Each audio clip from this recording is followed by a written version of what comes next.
আসসালামু আলাইকুম। স্বপ্নের বারান্দায় সবাইকে স্বাগতম। যারা আমার ভিডিওটি দেখছেন দেশে কিংবা দেশের বাইরে থেকে, তাদেরকে অনেক অনেক অভিনন্দন। আর এই যে আজকে বাজারে গিয়েছিলাম, আসার সময় দেখলাম পাকা তাল, তো ভাবলাম যে নিয়ে আসি। তো পাকা তালটাকে আমি ভালোভাবে ছিলে এভাবে একটু পানি দিয়ে ভিজিয়ে রাখবো। আধা ঘন্টার মতো আমি ভিজিয়ে রেখেছি।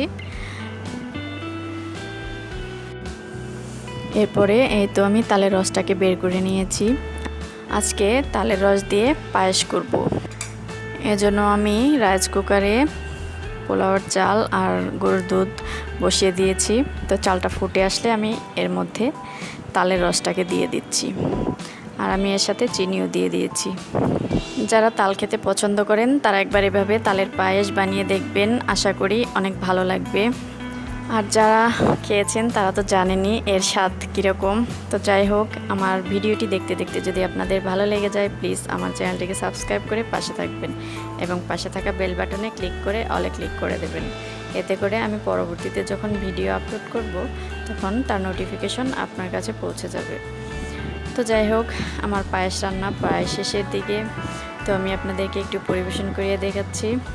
পরিবেশন বলতে আসলে গরম গরম একটু খেয়ে দেখব। এটা কিন্তু গরম খেতে অনেক মজার, আর ঠান্ডাটাও তো আরও বেশি মজার।